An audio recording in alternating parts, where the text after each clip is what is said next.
What is up with my gang? What is up with my squad? T-Gang in this thing. What's poppin' with y'all? What's up, T-Gang? Welcome back to my channel. So today I will be doing a reaction to, well, part 2, reaction to Chicago American Gangster Gakirah Barnes, a.k.a K.I from Tukaville/STL. I did a part 1 just a couple minutes ago. The video is so long I decided to do a part 2. About to get back to it. Smash the like button, comment something you want to see below, and subscribe, click the bell, and join the gang. If you're new, then definitely subscribe because we're going nowhere but follow me on my social medias. Definitely follow me on my Instagram, __ is Tania's World, and follow me on my TikTok, is Tania's World. About to get back to this video. He about to tell us a story about a girl that he met because he was a substitute in Chicago.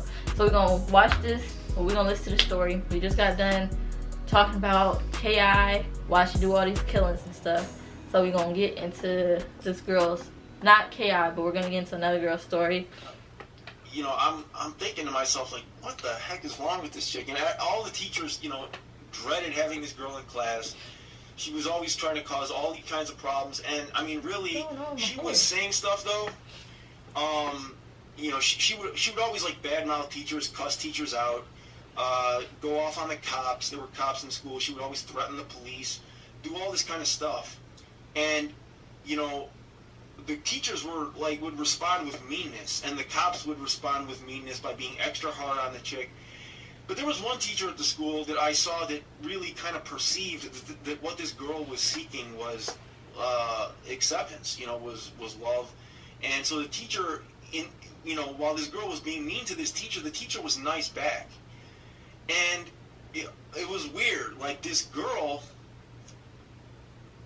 her response to this teacher kind of like changed. After the teacher was nice back to this girl and actually like talked to this girl and said, you know, I think you, I forgot what the teacher said. You know, she was basically like just giving the girl a lot of respect, even though the girl was being disrespectful towards her. But she was responding with respect towards the girl.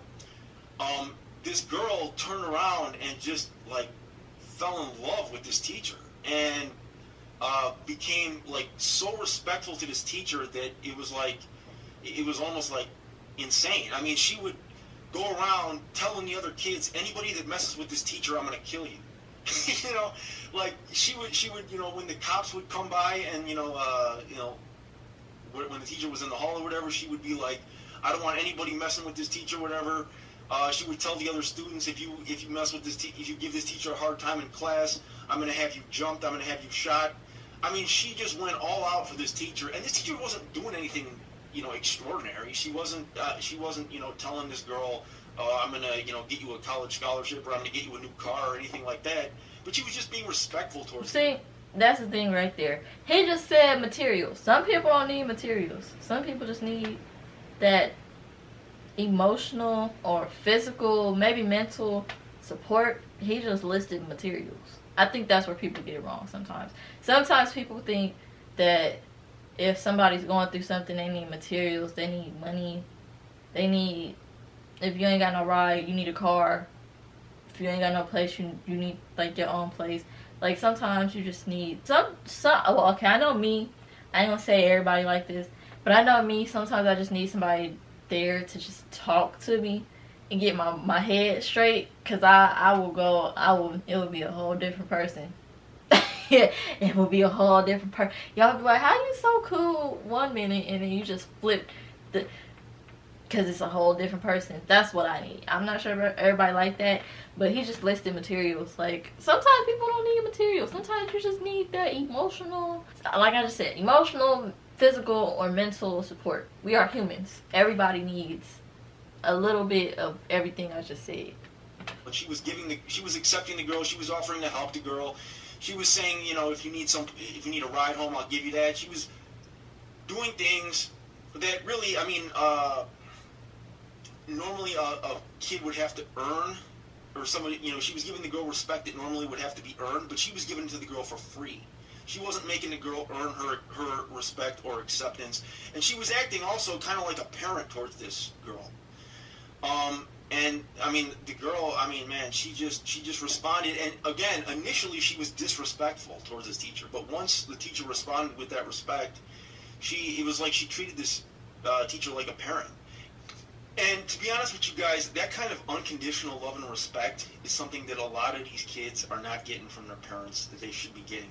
You know, I know kids whose parents kicked them out of the house at 13, at 12.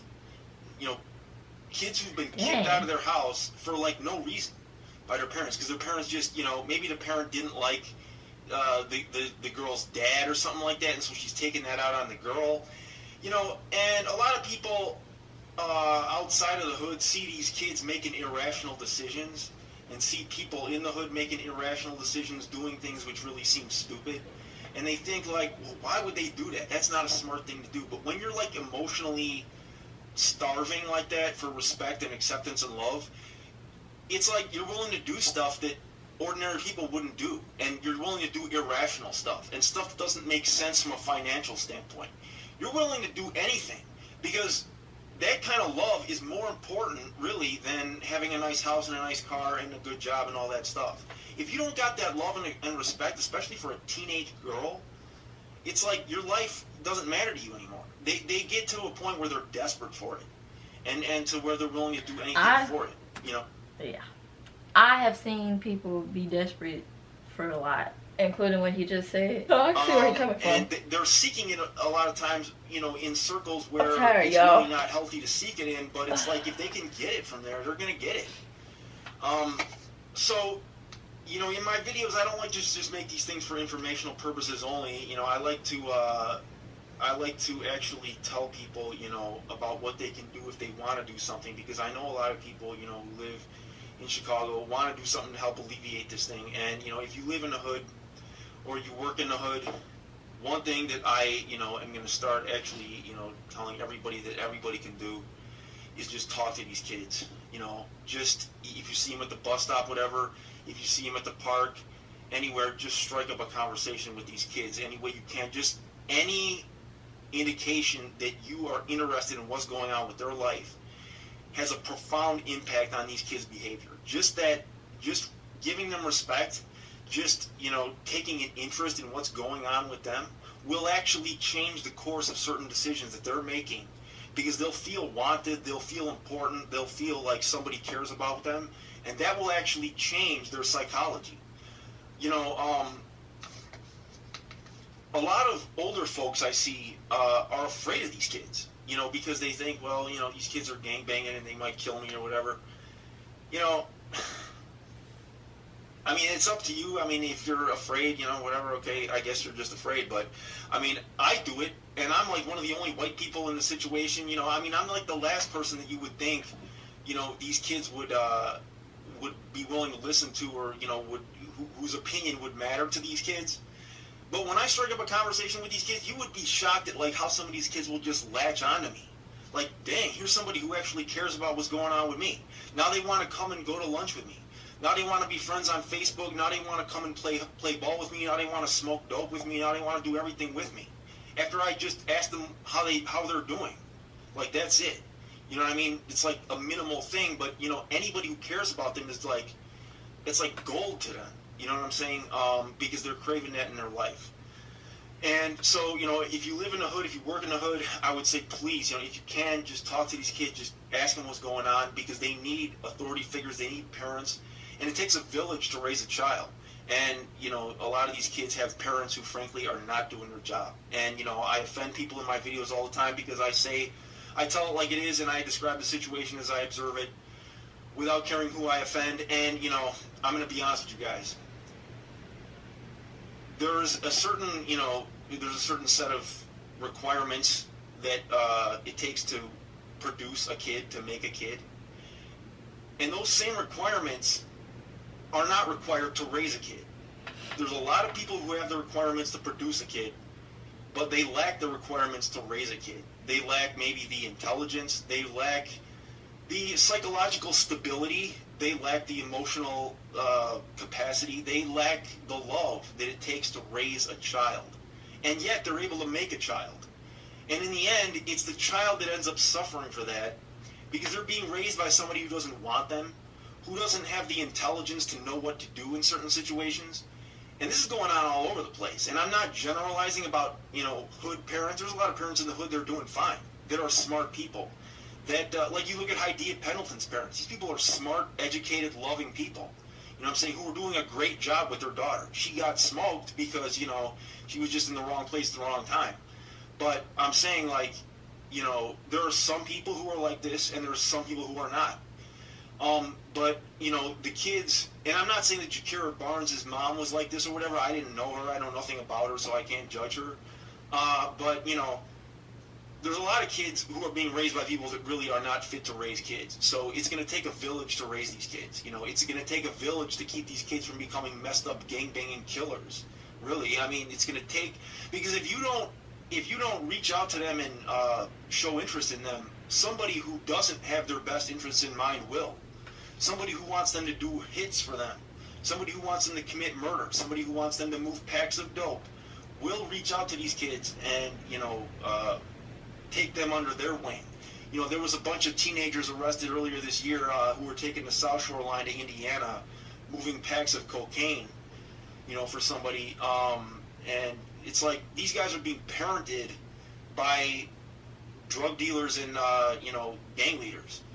So, and this is going on all over the place, you know, so anything that you can do, you know, I would say don't be afraid, man. You know, what are we on this earth to do? Are we on this earth just to make money and eat and sleep and then die? I mean, if we're not on this earth to help the youth, it's like I can't think of any better, you know, purpose to life than that. I mean, I would risk my life to, you know, just strike up a conversation with one of these gangbangers and say, you know, hey, what's going on with you, man? How you doing? Whatever, blah, blah, blah. I mean, I know it takes a certain level of, like, social skill to do that, but look, guys, I'm a white nerd. I'm a white geek, and I do this all the time. Okay. I knew I shouldn't have laughed, but the way he just said it, why did he say it like that? I'm a nerd, too. Shoot, that don't freaking explain why half my friends, well, I was a nerd and I was a bad kid at the same time. I got my work done, but at the same time, I almost got expelled from middle school and kicked off the basketball team. So I don't think being a nerd, you be a nerd. Okay, from when he said that all he did was ask the kids how their day going. See, you just made a friend that ain't going in the right path that you is. They pretty much ain't got what you have, but just because you said something nice or respectful to them, now they're gonna respect you because you respected them. Kids are fine with it. Not only are they fine with it, they're really like excited about someone who is interested in what's going on with their life. You know what I mean? So it's not. I would not be nervous about it at all. You know, I've even gone to like groups of gang members. I remember like I've seen like GDs on the corner like throwing up brakes to passing cars, and I've just gone up to them and be like, hey, what's going on, guys? You know, how you guys doing? Whatever, blah blah blah. You know, and then you just get to know them. This is how you get to know these kids, and you know, then like when they're having a problem with their life or a dilemma, they'll come to you, because you know I've been in situations where like guys have been ready to just ride on somebody, kill somebody, and you know they'll tell me about it, and then that gives me the chance to try to convince them not to do that. You know what I'm saying? And that's a chance that never would be there if I wouldn't have, you know, 6 months earlier decided to just strike up a conversation with these kids at the basketball court. You know, I had given up basketball. Like, I had stopped playing for like 5 years because I was just like, I'm done with this. I was, you know, doing other forms of exercise, whatever. I got back into it because it was allowing me to have an in to be able to, like, socialize with these gangbangers, you know what I'm saying, and kind of, like, learn what was going on with them because, you know, it was giving me a chance to meet a lot of them and get involved in these conversations that were informing me about the gang conflicts. That was allowing me to kind of convince these kids not to do what they were doing, you know, and if you respect them and you care about them, they'll listen to you. They don't care if you have street cred or not. The respect that you have for them is credibility enough. And then also the one other thing that I want to say is there really is, I mean, with the gang culture and with the with everything that's going on now, you know, in Chicago, there really is a spiritual dimension to this. And this isn't just the case with Chicago. This is the case with anybody who commits murder. It's the case with these biker gangs, with these, you know, white, you know, Hells Angels biker gangs. It's the case with the Italian mafia, with the Russian mafia, with serial killers, with everybody who's committed murder. There really is a spiritual dynamic that is set in motion, and that is like this downward spiral into darkness. I mean, and anyone who's associated with anyone who's done this, or anyone who's done this themselves knows what I'm talking about. It's like once you've crossed that threshold and done it once, it's like now you're on this plunge over the edge of the cliff. And it just goes deeper and deeper until you're in this world where you don't